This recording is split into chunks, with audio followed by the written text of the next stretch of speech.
وہ سب سے بڑا ہے کہ چیف جسٹس صاحب کے لیے یہ ایک ضرور ایک چیلنج ہے، انٹرسٹنگ ٹائم ہوگا ان کے لیے کہ تاکہ وہ جو یونٹی ہے وہ ججز میں پرووائڈ کرے اور اچھا ایٹماسفیئر ہو ججز کے درمیان. البتہ ججز میں اختلاف ہمیشہ ہوتا ہے، اختلاف ذاتی نہیں ہونا چاہیے، وہ ان کا ڈسنٹنگ نوٹ آتے رہتے ہیں، وہ اپنا کیس ڈیسائیڈ کرتے ہیں. پی ٹی آئی کا یا چیئرمین پی ٹی آئی کا کوئی ایسا کنسپٹ نہیں ہے کہ جی یہ بینچ اور یہ جج ہمارا کیس سنیں. اگر آپ دیکھیے سپریم کورٹ نے تو اوور آل سپریم کورٹ نے کوئی ایسے خاص کیسز نہیں ہے جو صرف اور صرف پی ٹی آئی کے حق میں فیصلے کیے ہیں، کوئی بھی ایسا نہیں. ہم سارے ججز پہ اعتماد کرتے ہیں، کسی ایک سے شکوہ نہیں ہے، اور ہم امید کرتے ہیں کہ انشاءاللہ تعالی انصاف کے مطابق اگر کورٹ چلے گا تو انشاءاللہ تعالی ہمیں انصاف ملے گا. احسن بھوم صاحب نے ہمیں جوائن کر لیا. احسن بھوم صاحب، یہ جو پریکٹس اینڈ پروسیجر بلز والا معاملہ ہے، یہ کیس بڑا اہم ہے.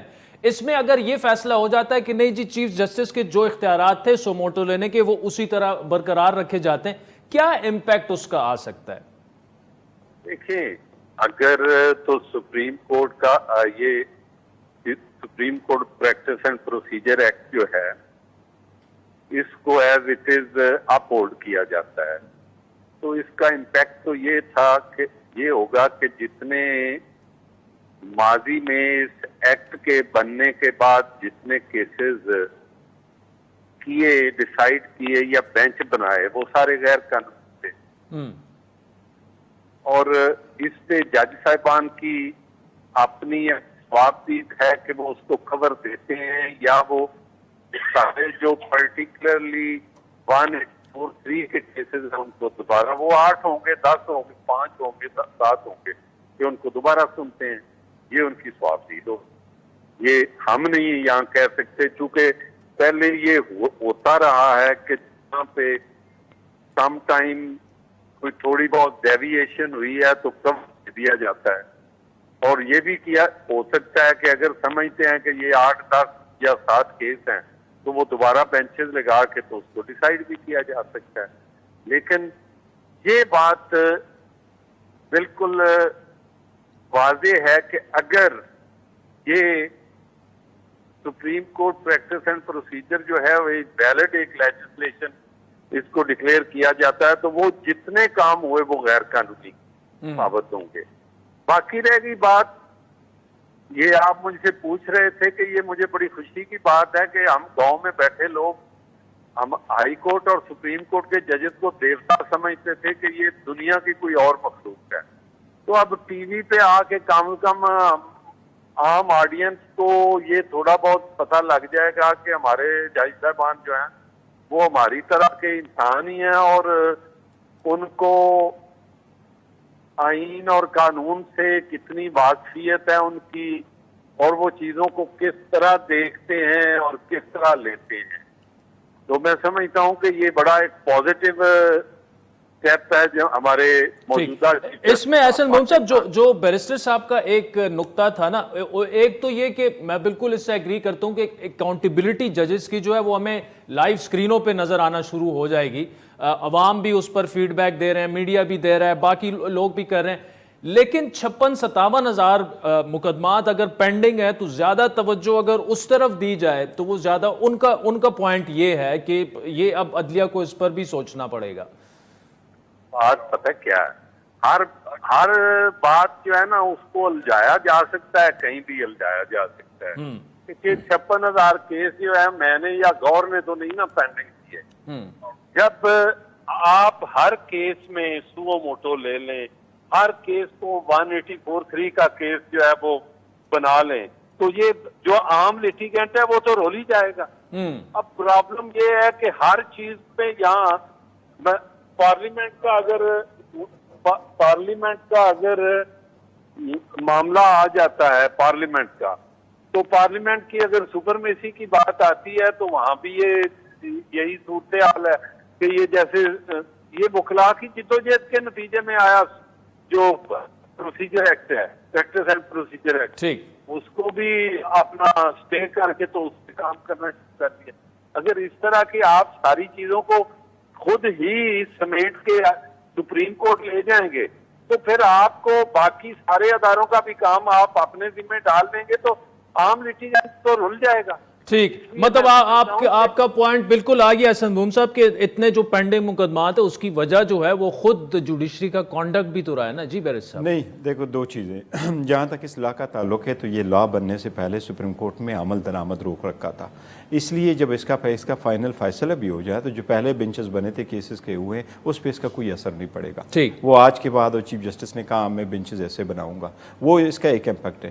اب اس کیس میں ایک بڑا important legal constitutional issue involve ہے. وہ صرف یہ نہیں ہے کہ اس میں اچھے پروویژن ہے، بیکاز یہ کہتا ہے آپ کو رائٹ ہونا چاہیے آرٹیکل 184 میں، کیسز 14 ڈیز میں لگنے چاہیے، بینچز صرف چیف جسٹس نہ بنائے، ایک کمیٹی ہو، کمیٹی کے ساتھ ہو. اگر یہ اچھے بھی ہے تو کنسٹیٹیوشن کا کہنا یہ ہے کہ اگر آپ نے سپریم کورٹ کے پاور ایکسپینڈ کرنے ہیں تو آئین میں ترمیم کرنی ہے، نہ کہ بائی لا لے کے آئیں. اور اگر ان کی ترمیم چاہیے دین 2/3 majority you have to have it. اگر آپ نے جنرل لا کے تھرو لے کے آنا تو simply so this the matter is to be resolve. لیکن اگر آپ دیکھیں کہ یہ صرف جوڈیشری کے تو ایٹریبیوٹیبل بالکل نہیں ہے. اس سال صرف 21 کیسز ہوئے ہیں کنسٹیٹیوشن کے اندر.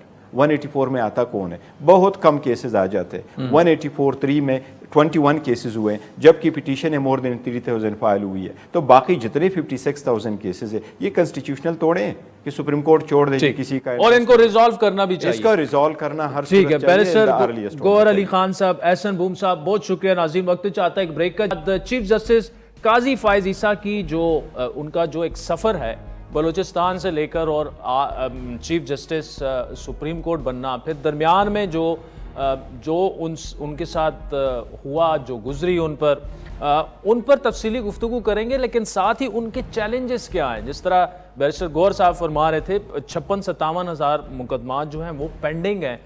باقی 3-4 بڑے اہم مقدمات ہیں جس سے شاید ان کے فیصلے جب سامنے آئیں گے تو ان کی لیگیسی جو ہے وہ ان کا اندازہ ہو جائے گا کہ کس طرح سے انہیں پاکستان کی جوڈیشل تاریخ میں یاد رکھا جائے گا. تو اس پر تفصیلی گفتگو کریں گے.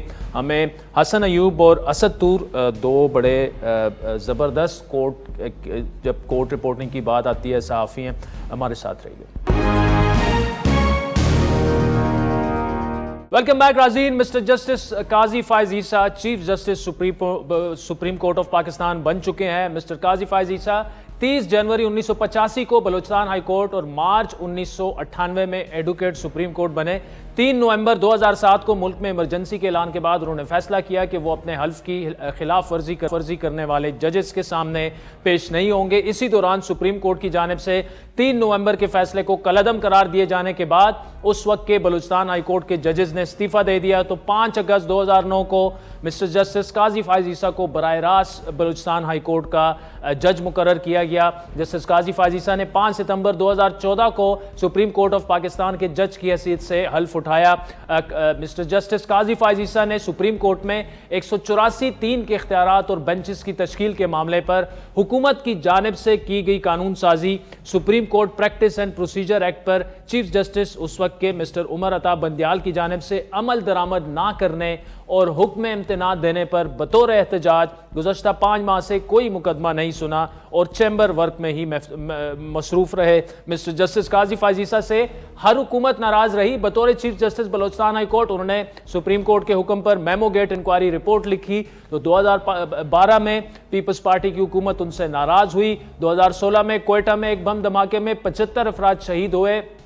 اس دھماکے کی انکوائری رپورٹ پر مسلم لیگ نون کی حکومت ان سے ناراض ہوئی. پھر 2019 میں مسٹر جسٹس قاضی فائز عیسیٰ نے فیض آباد دھرنے کا کیس کا فیصلہ لکھا تو تحریک انصاف کی حکومت نہ صرف ان سے ناراض ہوئی بلکہ ان کے خلاف ہو گئی. ان کی کردار کشی باقاعدہ کروائی گئی. پھر صدر عارف علوی کے ذریعے قاضی فائز عیسیٰ کے خلاف نااہلی کا ریفرنس دائر کرایا گیا. اس فیصلے کے خلاف تحریک انصاف نے نظر ثانی کی اپیل دائر کر دی تھی اور تاثر یہ بنایا گیا کہ جنرل ریٹائرڈ فیض حمید کو ISI کا سربراہ بنا کر جسٹس قاضی فائز عیسیٰ کے خلاف انتقامی کارروائیاں تحریک انصاف کی حکومت کروانا چاہتی تھی اور وہ کروائی بھی گئیں. مسٹر قاضی فائز عیسیٰ کے خلاف ریفرنس کا مقدمہ ان کی اہلیہ سرینا عیسیٰ نے بڑی بہادری سے لڑا. یہی وجہ ہے کہ کل جب چیف جسٹس نے حلف اٹھایا تو اپنی اہلیہ سرینا عیسیٰ کو اپنے شانہ بشانہ کھڑا کیا. یہ سچ ہے کہ 3 برس پہلے جب اس ریفرنس کی کہانی زبان زد عام تھی اور ایک منصف انصاف کے لیے اپنی ہی عدالت کے کٹہرے میں کھڑے تھے،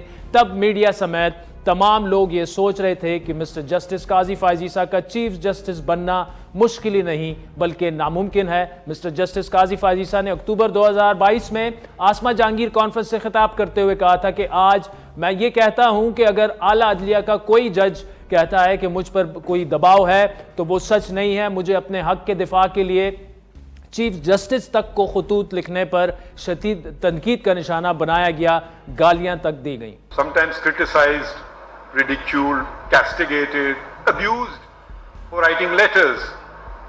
How else should I defend the Constitution of Pakistan? How else should I defend your fundamental rights? قاضی فائز عیسیٰ وہ واحد جج ہیں جنہوں نے عدالتی تاریخ میں سب سے زیادہ خطوط لکھے۔ انہوں نے مختلف مواقع پر صدر مملکت سے لے کر چیف جسٹسز، ساتھی ججز اور رجسٹرار سپریم کورٹ کو خط لکھ کر اپنا واضح موقف سامنے رکھا۔ جب جسٹس قاضی فائز عیسیٰ کے خلاف صدر نے جوڈیشل کونسل کو ریفرنس بھیجا تو کونسل تک رسائی نہ ہونے یا ان سے جواب نہ ملنے پر مسٹر جسٹس قاضی فائز عیسیٰ نے صدر مملکت کو خط لکھ دیا۔ جسٹس قاضی فائز عیسیٰ نے سپریم کورٹ میں ججز کی تقرری کے حوالے سے بھی چیف جسٹس کو خط لکھا، پھر جونیئر ججز کو ترقی دے کر سپریم کورٹ میں ان کی تقرری کے خلاف بھی انہوں نے خط لکھا۔ اسی سلسلے میں ایک خط جلد بازی میں جوڈیشل کونسل کا اجلاس بلانے پر لکھا گیا جس میں درج تھا کہ جب سپریم کورٹ میں موسم گرما کی تعطیلات ہیں تو اس وقت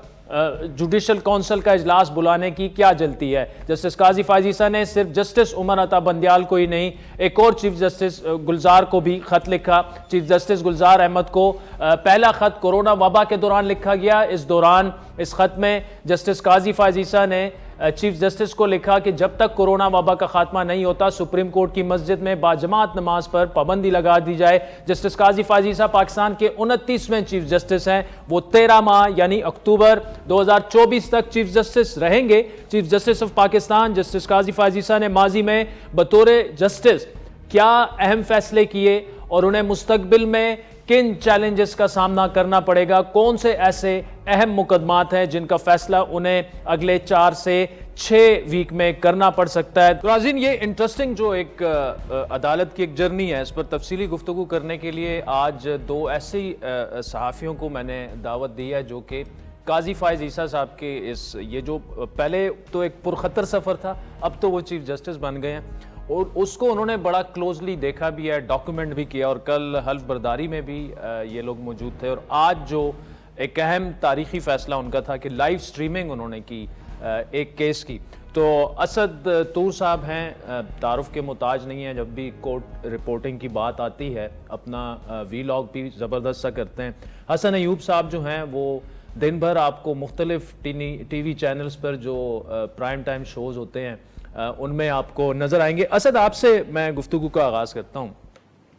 قاضی فائز عیسیٰ صاحب جو تھے، ایک وقت ایسے تھا کہ آلموسٹ ہم یہ سمجھ رہے تھے کہ یار بس ہی ول بی فورسڈ آؤٹ، جو ان کے ساتھ ہوا، وہ جو ریفرنس بنا، کرکس اس کا کیا تھا؟ مطلب کہ کیوں وہ ریفرنس آپ کے خیال میں بنا اور کیسے وہ پھر ختم ہوا؟ دیکھیں عادل، بڑا سادہ سا ہے، وہ فروری کے آخر میں فیصلہ آتا ہے فیض آباد دھرنا کیس کا۔ اس میں وہ 3 سرونگ جرنیلوں کے خلاف فوج کو کہتے ہیں کارروائی کا، اس کے علاوہ وہ P T I, M Q M, T L P, ان تمام جماعتوں کے خلاف کارروائی کا کہتے ہیں، ان کے کنڈکٹ کی بات کرتے ہیں، یہ ساری چیزیں وہ کہتے ہیں۔ اور وہ ایسا فیصلہ کم از کم پاکستان میں ریاستی اداروں اور پاکستان کی سیاسی جماعتوں کے بارے میں تو آتے رہتے ہیں لیکن کبھی نہیں آیا تھا۔ اور فروری میں فیصلہ آتا ہے، مئی میں ریفرنس آ جاتا ہے۔ تو بڑا سادہ سا تھا کہ معاملہ کیا، اور پھر جسٹس قاضی فائز عیسیٰ نے خود بھی بتایا، اپنے جو انہوں نے جواب جمع کروائے انہوں نے مینشن کیا، جس کو ڈینائی نہیں کیا آصف سعید کھوسہ صاحب نے، کہ جب میں نے فیض آباد دھرنا کیس کا فیصلہ دیا تو مجھے آصف سعید کھوسہ سپریم کورٹ میں جو ایک واک کے لیے ججز کی جگہ بنی ہوئی وہاں پر لے گئے، اور وہ اسی لیے لے کے گئے کہ کوئی ان کی گفتگو سنے نہ، اور وہاں پہ لے جا کر انہوں نے واک کرتے مجھے کہا کہ وہ بہت غصے میں ہیں، تو اب وہ جب ریویو فیصلہ دائر کریں گے تو ریویو میں کچھ ایسا مت لکھیے گا جو ان کو مزید اشتعال دلائے۔ اچھا، تو ریاست کا غصہ تو واضح نظر آ رہا تھا کہ ان پر ہے، اور وہی پھر اس ریفرنس کی وجہ بنی۔ جو اس وقت کے جو ڈی جی ایس آئی ہیں لیفٹیننٹ فیض حمید جو ریٹائرڈ ہیں، ان کا نام سب یہ جانتے ہیں کہ یہ وہ اس کے پیچھے تھے، اور یہ باتیں بہت سے لوگ بتاتے بھی ہیں کہ انہوں نے فیض آباد دھرنا کیس کا فیصلہ آنے سے پہلے جسٹس قاضی فائز عیسیٰ سے ایک ملاقات کی کوشش کی تھی، جس کو جسٹس قاضی فائز عیسیٰ نے یہ کہہ کر ریفیوز کر دیا تھا کہ اگر آپ نے کچھ کہنا ہے تو آپ اوپن کورٹ میں آ کے اپنی گزارشات کر لیجئے، میں اس طرح سے نہیں ملتا ہوتا خفیہ طور پہ۔ تو وہ چیزیں تھیں جو جس پر وہ کافی زیادہ غصے میں تھے، اور وہی پھر وہ ریفرنس کی وجہ بنی۔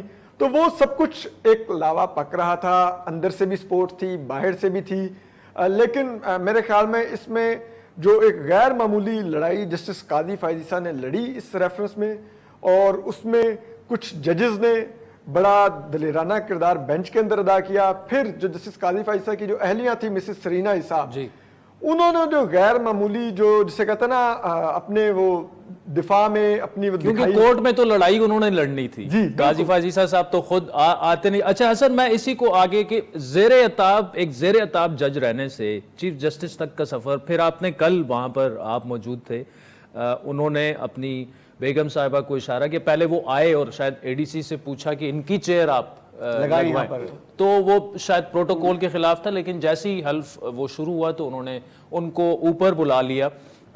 کیا آپ کی کل فیلنگز کیا تھیں اس سب کچھ، ایک زیر عتاب جج اور وہ چیف جسٹس بن گیا، اور پھر کل آپ فیلنگز بڑی واضح ہے جی کہ یہ اللہ تعالیٰ کے اوپر جو ہے وہ یقین مزید کامل ہوا کہ دنیاوی خداؤں کا کچھ اور فیصلہ تھا۔ دنیاوی خدا تھے جنرل فیض حمید، دنیاوی خدا تھے عمران خان، دنیاوی خدا تھے جنرل باجوہ۔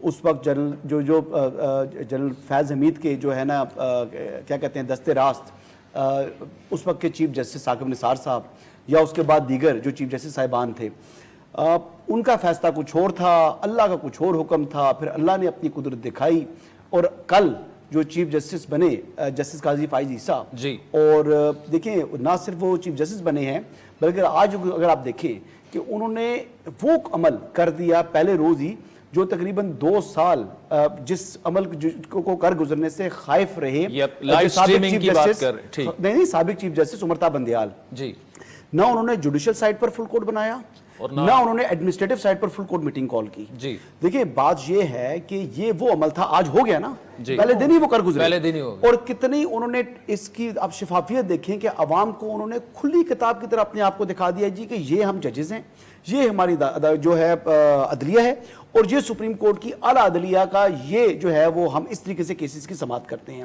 دیکھیں ابھی بہت سے لوگ اعتراض کر رہے ہیں کہ انگریزی میں جو پروسیڈنگ ہوتی ہے تو پاکستان کی بڑی عوام کو سمجھ نہیں آتی، لیکن اتنے بھی لوگ بیوقوف نہیں ہیں، وہ اردو اور انگریزی کا فیوژن تھا، جیسے کل ان کا جو حلف تھا نا انگریزی اور اردو کا فیوژن تھا، اس طرح یہ بھی انگریزی اور اردو کا فیوژن تھا۔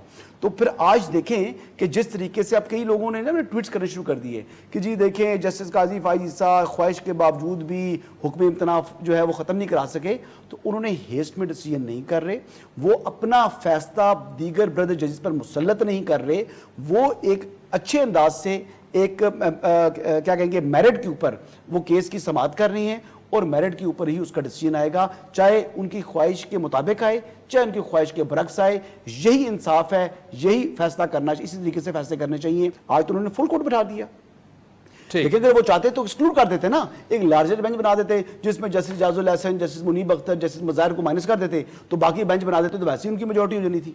تو میجورٹی میرے خیال سے اس وقت بھی ہے، کم از کم 9 یا 10 ججز جو ہیں ان کی فیور میں جو فیصلہ آئے گا، وہ جو بھی فیصلہ جس قاضی فائز عیسیٰ لیں گے وہ اس کے ساتھ جائیں گے۔ آپ کا اسد آج کا ٹیک اوے کیا تھا، خصوصاً جو چیف جسٹس صاحب کے 2-3 جگہوں پر کچھ ریمارکس آئے، وہ کچھ اس میں وائرل بھی ہوئے، آپ کے لیے کیا اس میں ایسی چیز تھی کہ جو ویورز کے ساتھ شیئر کرنا چاہیں گے آپ؟ اچھا، میری نظر میں انہوں نے 3 بہت بڑی باتیں کی۔ ان کو بہت زیادہ لوگ سمجھتے ہیں کہ وہ شاید سابق چیف جسٹس افتخار چودھری کے آدمی ہیں اور وہ ان کے بہت قریب ہیں، کل گو کہ وہ ان کی حلف برداری کی تقریب میں بھی آئے تھے، لیکن آج انہوں نے 3 دفعہ 3 مختلف مواقع پہ ریکارڈنگ کیس کو نشانہ بنایا، اور انہوں نے کہا کہ وہ ایسا فیصلہ سپریم کورٹ نے لیا جس کا نقصان $6.5 ارب کا ملک کو ہوا، سپریم کورٹ کو نہیں ہوا۔ اور انہوں نے کہا کہ اگر مجھے یہ آپشن دیا جائے کہ میں نے عدلیہ کی آزادی کے نام پر اپنے اختیارات بچانے ہیں اور چاہے اس کے بدلے میں ملک کو $6.5 ارب کا نقصان ہو جائے، تو انہوں نے کہا کہ میں اپنے وہ اختیارات قوم کے قدموں میں نشاور کر دوں گا، لیکن میں اپنے اختیار کو نہیں پریفر کروں گا۔ اور تو ایک تو انہوں نے اس امپریشن کو آج پہلے دن ہی اڑا دیا۔ دوسرا جو انہوں نے